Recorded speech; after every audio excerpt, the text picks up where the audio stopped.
na ba o hindi? Dito pa rin po tayo sa Paris. Paris time. Medyo dumudulan-dulan ngayon, kaya magkakape lang. Uy! Sana Magkakape muna all. tayo dito sa isa sa mga cafe braset. Ano yung broset ba yun? Kakape lang tayo para po medyo yung lamig kasi lumamig ngayong araw na to. Talaga nga namang gloomy weather today. Umaambon. Alam mo, masarap dito sa sa Paris kasi relaxing.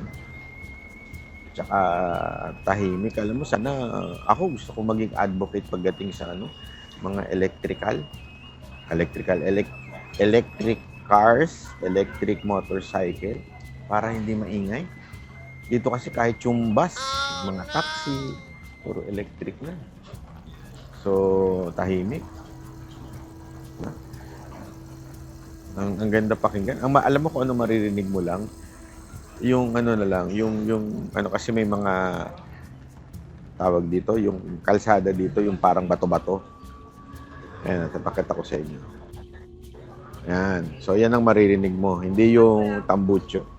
Thank you.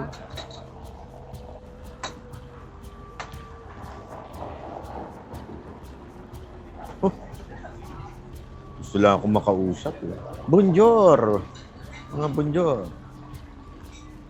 Pa-shout out naman sa Misamis. Uy, shout out. Uy, by the way, shout out po doon sa na-meet natin kahapon sa Tumi. Tumi na na bag. Tumitingin-tingin tayo ng bag. May na-meet tayo doon na Pilipina. Tsaka yung sa Uniqlo din. Tumingin-tingin din tayo sa Uniqlo. Meron din tayong na-meet doon. So, binabati natin. Pag-usapan natin, napanood nyo ba yung privilege speech ni Lacson? Napanood din nyo ba yung hearing ni Marcoleta kahapon? Alam mo, magugulat ka talaga eh. Napakasinungaling nung Pag-uusapan natin yan sa video, mas malalim natin pag-uusapan yan. Pero napakasinungaling nung contractor eh. Yeah? At maganda, tinutulungan pa siya ni Bato kasi Bisaya, di ba? So tinutulungan, pinapaliwanag. Hindi niya, yung ibig sabihin ng tinutulungan, yung hindi minabastos.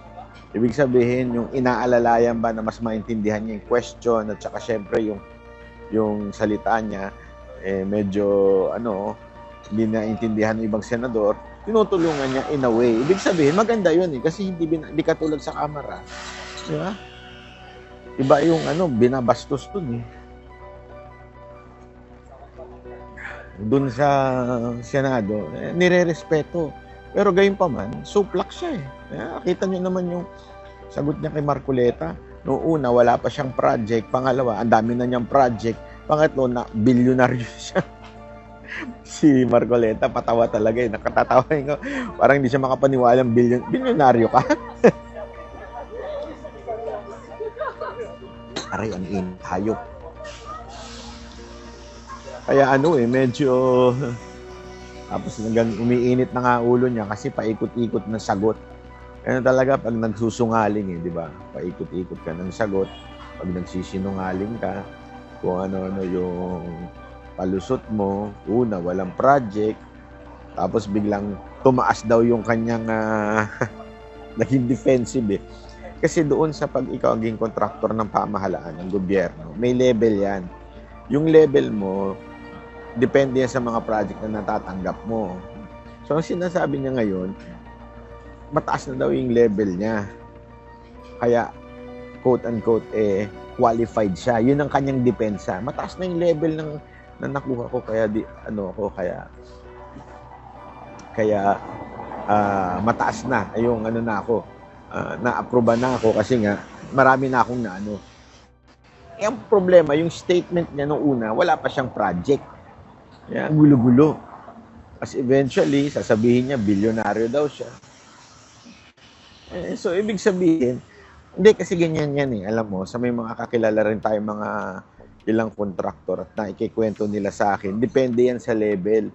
May kanya-kanyang level yan. Although, Kahit yung pagtaas ng level, may corruption din doon.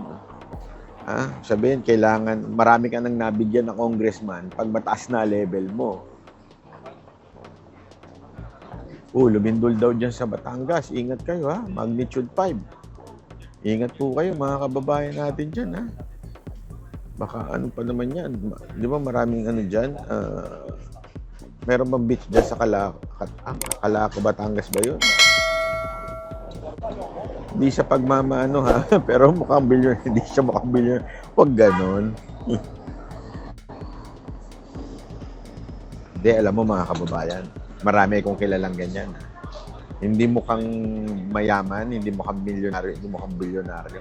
Pero ang daming pera. Dalawa lang yan. It's either sa bungero or may kontrata sa gobyerno. Maraming ganyan Makakala ninyo, porket itsura, hindi kaya-kaya, hindi mayaman. Sa katunayan, ang mga mayayaman nga, hindi magarbo.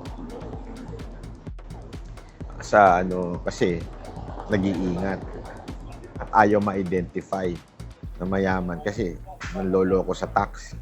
Yun ang totoo dyan Nanloloko sa tax kaya hindi nila bati-bati muna tayo sa mga kababayan natin nanonood Anong resto yan? Hindi ko rin alam kung anong resto to. Basta dito kasi sa Paris. Actually kahit sa Barcelona, marami yung restaurant na yung may upuan sa labas. Kahit nga doon sa Barcelona, kahit ang init-init doon, may upuan sa labas. Dito sa meron din. Pero at least dito malamig.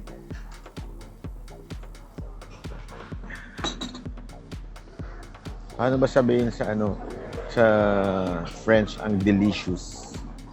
Delicious. Gano'n. Puntahan ka namin. Sige ma'am, punta kayo. Wala pong problema. Hindi ko lang alam kung saan to. Palakad-lakad lang ako dito. Bahala na kung saan ako dalhin. Kung hindi maglakad, nagbibisikleta ako. Nagre-rent ako kasi meron mga app na may bisikleta. Meron na ako nun. Kasi meron din sa Japan yung Lime. Tapos meron din yung basta may iba pa. Dot ba yun? Anong street please? Tanungin natin. Excuse mo? Ucho moloko. Hindi ko alam kung ano street to Siya na madam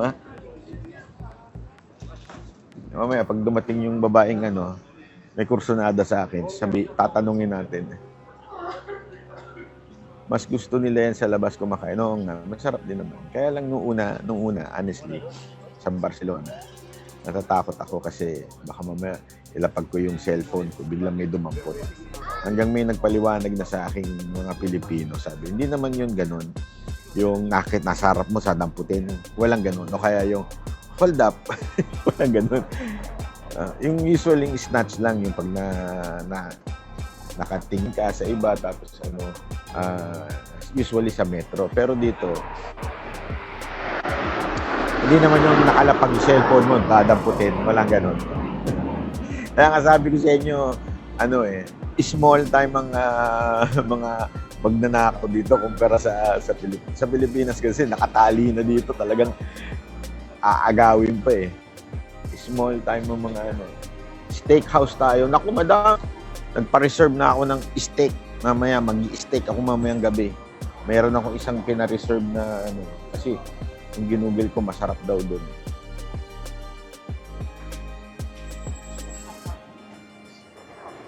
Itong babae na to. Kausapin natin. Uy, grabe yun, Ang baba Uy, grabe, galing.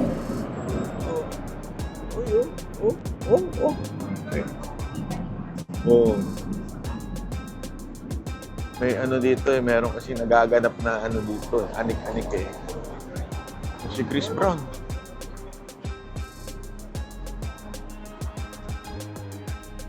Ano pa, kwentuhan natin. Yung kay Pastor, pag-usapan natin Alam nyo mga kababayan, wag ho kayong mabibigla doon sa may planong humihingi ng extradition yung Amerika kay Pastor. Alam nyo kung bakit sila humihingi ng extradition?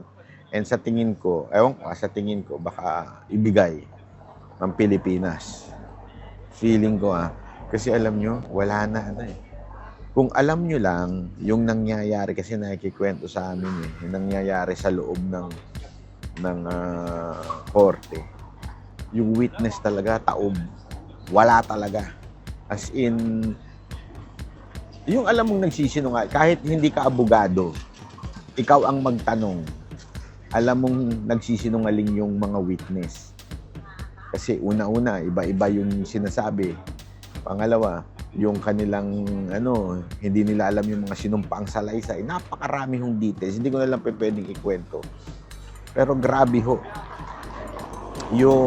Kaya sa tingin ko, yun ang isang dahilan kung bakit na nila, parang aanuhin na nila yung parang gi-give up na sila at ibigay na lang si pastor sa Amerika. Para katulad ni Pangulong Duterte, alam kasi nila kung dito uusigin si Pangulong Duterte, walang ebidensya, walang mangyayari, madidismiss.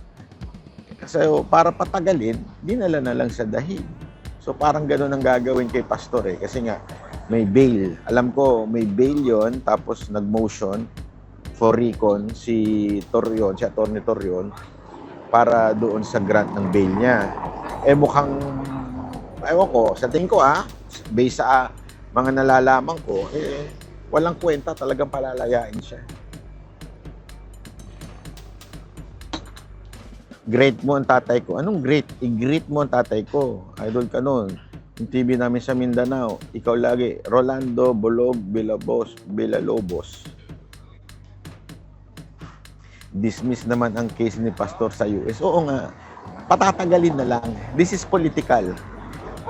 Kung ano ginagawa nila sa saka nakakita, dinala sa Hague si Pangulong Duterte nang walang witness, naghahanap yung prosecutor ng witness against Duterte. Pambihira ka. Dinampot ka, dinala ka sa husgado nang walang witness. Kwento-kwento lang. Ganon ka ang justice sa mundo. Hindi, honestly yung justice wala talaga. Walang justice, tamang hustisya sa mundo na ito. Buti na lang din that there is a just God. Sabihin sa Panginoon, sa langit, talaga hustisya ang umiiral. Dito sa mundo, in human perspective, wala talagang justice. Kung sino pa yung tama, basta ikaw kalaban sa politika, dadaling ka talaga, patatagaling ka para lang mayari. Mawala ka lang sa eksena. Tandaan ninyo, ito ay lahat. Nakita nila ito kasi sa tingin ko kung i-analyze nila yung nangyaring 2025 election, malaki ang ginawa ng KOJC para ikampanya ang Duterte. Sigurado ko nakita nila. Kasi nakita ninyo, di ba? Sila lang ang gumawa ng simultaneous, I think, 10 to 15 location in a day. Simultaneous nagpapadala ng mga representante ang mga senatorial. Kahit masabihin mo ang umatin lang dyan, 1,000 o 500. Malaking bagay na simultaneous everyday ang ginawa. At ginader yan at inorganize ng KOJC. Could you just imagine that? So nakita nila yon, biglaan pa yan. Biglaan kasing pagtakbo ni Pastor Kung nagawa niya yan, sigurado ko sa 2028, susuporta uli si Pastor kay VP Sara Duterte. At dahil dyan, mga kababayan, sure ako, isa yan sa mga dahilan kung bakit gusto nilang mawala si Pastor. Gigipitin nila as much as possible. Siyempre, alam nyo, mas magastos kasi kung sa ibang bansa. Yung kaso, mahal na mga per ora ng mga abogado doon. Tapos pag maraming, kasi alam ko maraming kinaso sa kanya kung ano-ano. So marami rin yung ganun doon pera-pera doon, labanan doon Kaya gigipitin nila hanggang naisip nila maubos ang pera ni Pastor para hindi siya makasuporta. Di ba? By the way, wag niyong masyadong tinatakot yung mga tao na sa Europe pa, maraming manluroko dyan, pikpa. Okay lang magpaalala, pero alam nyo, ano yan eh, tayo mga Pilipino, basic na sa atin yan. Basic na sa atin yan na kahit nga sa Japan ka pumupunta, basic pa rin sa'yo yung hindi mo binibitawan ng bag mo, to make sure pag sumasakay ka, yung bag mo nasa harapan mo, basic na sa atin yan. Kaya nga nung una napaparaning ako eh. Pero nung pagtagal-tagal, as long as hawak mo yung bag mo, dito yung bag mo sa harap, okay na yan. Diba? Noong una pa nga, ayoko pa mag-relo dito. Siyempre, baka mamaya biglang hold upin ka. Huwag ka lang dadaan talaga doon sa mga iski-iski dita. Diba? Kung sasakay ka naman ng Uber o maglalakad ka naman doon sa mga matitinong street, hindi ka naman biglang isnatchan doon o hold upin. Walang ganun. Sa Pilipinas lang yung pinapatay. Yung mga ganon, yung nasa Malate, di ba? Sa Pilipinas lang po yun. Yung mga foreigner pinapatay sa Malate. Sa Pilipinas lang po yun. Dito, hindi ho walang ganunan. Hindi nila, dami pang pulis dito. Kaya huwag masyadong matakot. Huwag masyadong papatakot sa mga nagsasabing mag-ingat. Baka hindi, basta lang, ingat ka lang. Huwag ka lang, ganito lang ka ibig sabihin nun, ha? Ito na naman lang ibig sabihin nun. Huwag ka lang tanga. Pag nasa Europa ka, huwag kang tatanga-tanga. Yun lang. Hindi ka mananakawan kung hindi ka tatanga-tanga. Yung gamit mo, siguraduhin mo lang nasa iyo. May bag ka, nasa harapan mo. Diba? Ano na sa atin yan eh, basic na. Hindi na yan Ako naman kasi ganun ako eh, talagang hinahawak ko. Ang problema ko, yung nakakalimot. Yan ang mahirap. Pupunta ba sa Dubai si BP? Hindi ko po alam eh. Honestly, hindi ko talaga alam. Hindi po ako updated. Hindi po ako parte ng team ni BP ha. Pasensya na po kayo. Hindi ko po alam. Nandiyan ba si Spencer Lacanle? Kamusta na dyan? Naku, magaling naman durukot dito. Hindi naman ako dumadaan ng metro. Huwag ka mag-alala. Hindi na ako sumasakay ng train kasi aaralin ko pa eh. Yun, dahil mga pulis pupugi pa mga matitipunong kayang tumakbo. Mas nakakatakot sa Pilipinas. Correct. Wala. Sabi ko nga sa inyo, yung mga manduroko dito, small time. Small time para sa Pilipinas. Wala kang makikita yung nakaabang, alam mo yung mga gano'n, nakaabang sa Sio Boulevard, yung habang nagkokotse ka, biglang dudukutin yung cellphone mo sa loob ng kotse. Walang gano'n. Wala naman pong walang, hindi ganun kalala dito. Kaya sabi ko sa inyo, small time. Kasi dami ko naman nakikita, wala pa akong nakikitang Sa Pilipinas, kaliwat ka na, makikita mo na nasasalisihan doon eh. Hindi lang nasasalihan. Talagang inaagawan ng bag. Bakit po kayo gumala? Masama po ba? Ano kung tanong yan, sir, mga ma'am? Jing, ano yan? May pakape ka pa dyan? Wala yan. Hindi kakasya yung kape mo. Joke lang biro lang, Jing Salamat salamat. Pero hindi kakasya 800 yen mo. Alam mo, kaya din masarap sa Japan. Mura kasi. Wala dito, yung kinain ko. Pag nandun kayo sa Facebook ko, yung kinain kong kanin, 700 pesos, isang cup. Ayok. Yung noodles, mga 1,000 plus. Para kang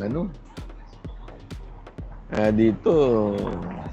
Excuse me. Yeah. What street is this? What? Street? It's Touville Street. Touville. Yeah. Touville. Thank you. Touville Street.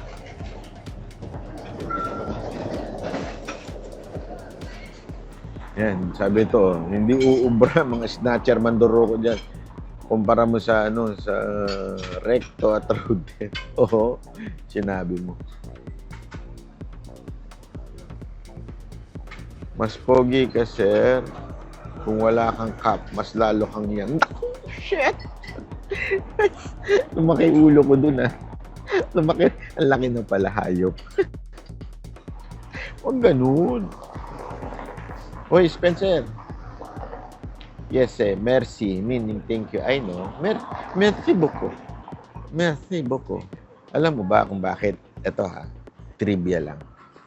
Sa mga hindi nakakaalam. Bakit ang tawag nila ay French kiss? Bakit hindi nila tinawag na Spanish kiss?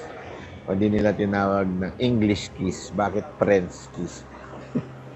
Alam naman natin hindi sabihin ng French kiss, di ba? Yung nagkabulol-bulol yung dila sa loob ng dila ng buka ka nung kahalikan mo. Alam mo kung bakit? Kasi pag nagsalita sila, merci beaucoup, para sila nakikipag-French kiss. Merci beaucoup. Di ba? Bonjour. Ganun pala sila magsalita. Parang nakikipag-French kiss. Hayop yan. Trivia yan ha, para malaman ninyo kung bakit French kiss ang tawag ha. Kasi, ang talagang ano niya, may dalawang naghalikan. E nung naghalikan, pareho silang hanggang nagkabulbul na yung dila nila, animal yan. So, French kiss, yun.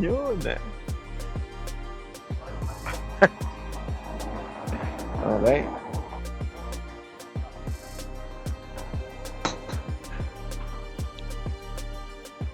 Ayun na nga, so wala na tayong pag-uusapan. Gano'n lang tayo dito, nagkape-kape, alis na rin tayo. Mag-prank ka, boss, maglagay ka ng pera sa mesa. Wag ba, ganun. Hindi nga ako nagdadala ng cash dito. Ano naman, okay naman ang credit card. Hindi ako nagdadala ng cash kasi ayoko nung may coins ba eh.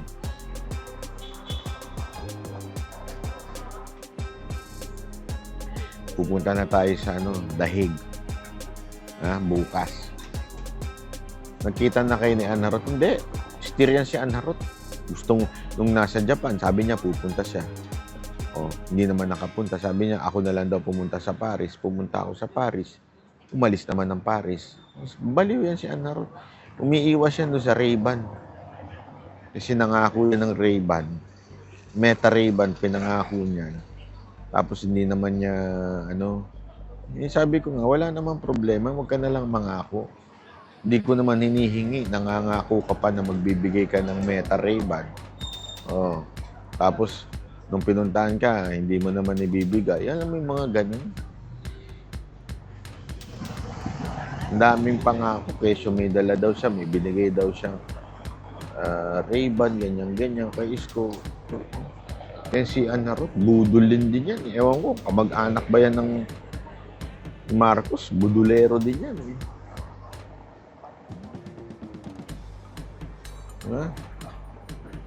Alam nyo, kahit yung big bus dito, alam mo yung big bus, pero nito sa sa San Francisco.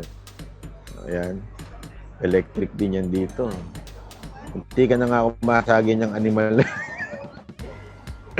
Alam mo, medyo yan ang problema dito. Kaya kailangan ingat-ingat kayo. Pag nagbabike ka, kasi sa atin, di ba, aware ka na may parating na sasakyan, sa gilid mo may bus, o kaya merong motor.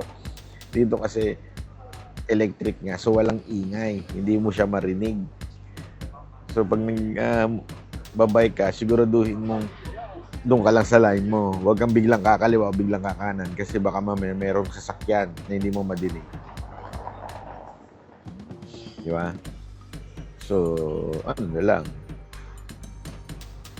Nasa likod ko daw si Ricky Hatton. Sino yun? Alam mo, kagabi nanood ako ng Moulin Rouge ba yun? Mahal-mahal ng ticket, di ba? Moulin Rouge. Maganda siya. Ano siya, yung... Alam niyo yung dating club mo sa Pilipinas, parang ganun. Pero dito, babae, lalaki. Tapos yung mga babae, kita yung escargo nila. Kita yung escargo nila. Pero alam mo,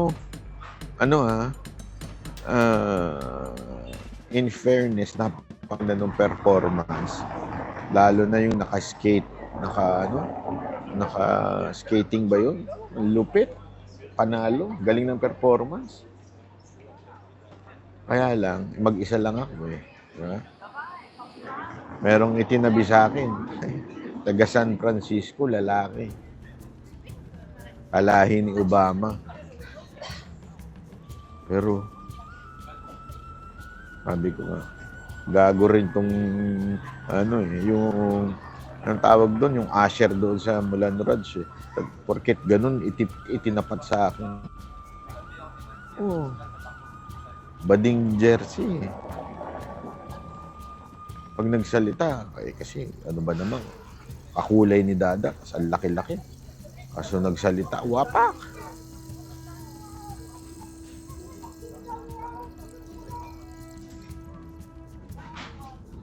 Tapos umorder pa siya ng ng isang bote ng white wine. Ang akala niya, iinom ako. Mamaya gahasain ako nung animal na yun. Ang kasi, mantakin mo kasi laki ni Dada. Tapos juging. O yaya, pag niyari ganun, wasak ang mo doon, wet packs mo. Simasen. Ay, hindi pala simasen. Excusez-moi, monsieur mo ba di?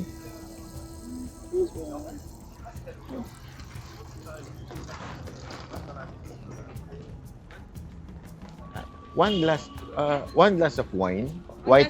White wine. White wine, okay. Which one is good? We have Chardonnay. Chardonnay. Okay, thank you.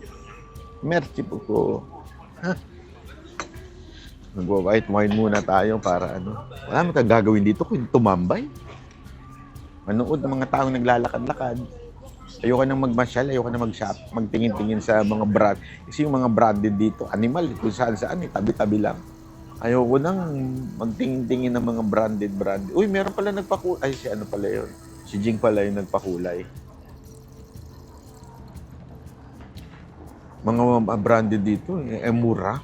Kasi meron silang babawasan nila yung tax. Yung tax 12% din. So, pag bumili ka ng Louis Vuitton, o kaya ng Dior o na Chanel, less 12%. Malaki yun, Kasi kunwari, yung bag na bibilin mo is 200,000 o 300,000. 20,000 din yung mamimenos mo doon, mahigit. Hindi, hindi ko sasabing mura yun. Mura yung mababawas. Kasi kung ikukumpara mo sa Pilipinas, ang laki. Sa atin, siyempre, dadalhin pa. Tapos, tataksan pa. So, ang laki talaga. Kung mahilig ka talaga sa branded, malaki ka matitipid mo kung dito ka. Kaya ayoko nang mamasyal. Ayoko nang matempt. Ang bihira, unang ko pa lang, lapag ko pa lang sa Doha na tempt na ako kasi sa Doha walang tax eh. Tapos sabi nung taga Doha doon sa date, sabi na, mas mura pa daw sa Europa kasi wala nang tax, tanggalin yung tax, tapos dito pa galing yung buy ka dyan ng shirt. Ayoko. Nahanap ka sa Pinas, hindi. Huwag kang tanga. Ay, sorry, hindi man ikaw yun. Hindi ikaw yung tanga. Biro lang, baka yung dyan. Hindi, kasi yung NBI, akala nila ako yung nag-post about kay Santiago. Di ba? Una-una, hindi pa ako nagko-comment sa resignation ni Santiago. Kasi hindi ko pa alam kung anong dahilan ng resignation niya kasi busy nga. Hindi nga ako makagawa ng video dito eh. Anak ng tutsa, ayan eh. Kasi syempre, ang mood mo, mamasyal. Diba? Nakausap ko na, nasabihan na si Director through my lawyer, sinabihan na hindi po si Banat Bay yun. Mga kasi may mga impersonator na channel na pangalan Banat Bay, ganyan. Tapos magpo-post na kung ano-ano, 'di ba? Tapos chachap-chapin lang yung aking video. Sabi ko, paano ako magko-komento sa kanya? Nasa Barcelona ako, nag-e-enjoy ako doon ng mga hola katal. No. Pero feeling ko nga doon ako talaga. Mas maraming, kasi dito, pagdating ko dito, para ako nasa Los Angeles. At saka, mas mababang mga taga-Barcelona. Sorry I mean, yung ibang lahi. Yung ibang lahi doon, mababango sa Barcelona. Dito, wapak!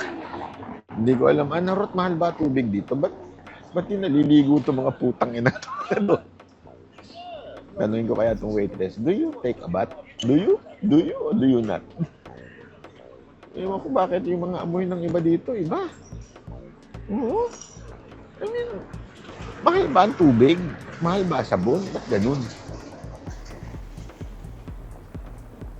Hindi ko maintindihan.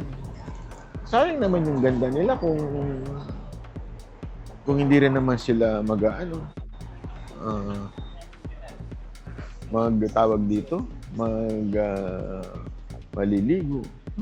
Sayang, kikinis, ang puputi, tapos di naliligo. Anak ng animal, bigyan mo ako ng ganyang kutis. Ako, di ko kayo papansin.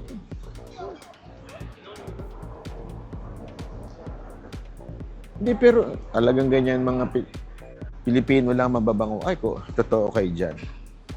Totoo kayo dyan. Pilipino mababango. Malilinis kasi mayat may naliligo. Pero sa Spain din. Excuse me. Okay. No worries. Please come in. All right. It's just the bar. They're cleaning the bar. Okay. Now, because I have a friend, she wants to come here, but she do not know the address. Can you speak on that and tell the address? Yes. Okay, I just asked. I'm not sure of the number of the streets. Okay. I'm asking Okay. you. Thank you. Dumidiskarte pa. Sinisimple ang kulong brand. Kayo na. Di ba? Sabi naman niya, babalik siya eh. Tawag doon, simpleng banat lang yun.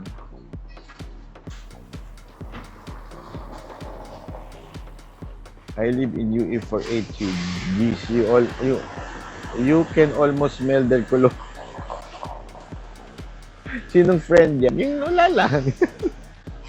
Nanguurat lang ako dito. Bakit ba? Huwag kang makialam. Kay kailam bumaba na tayo eh. Pakailan, merong anharot Naliligo naman sila pero kasi hindi naman mabaho yung pagkain nila. Di ba? Okay. So here we are. Okay. Dans 1 place école militaire. One plus place. École militaire. Okay. Voilà. Okay. École militaire in the 7 of Paris. 7. Yeah. Thank you. Merci beaucoup. Di ba? Ganun lang kasimple, mamaya tatanong na natin kung saan siya nakatira. Kampay eh. Paano masabihin ng kampay dito?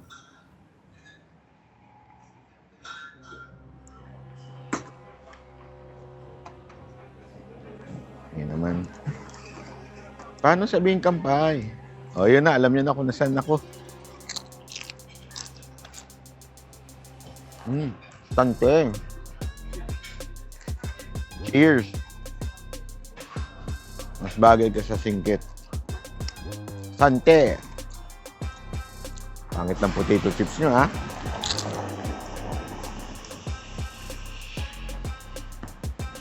Sigurado ba kayo, chin-chin?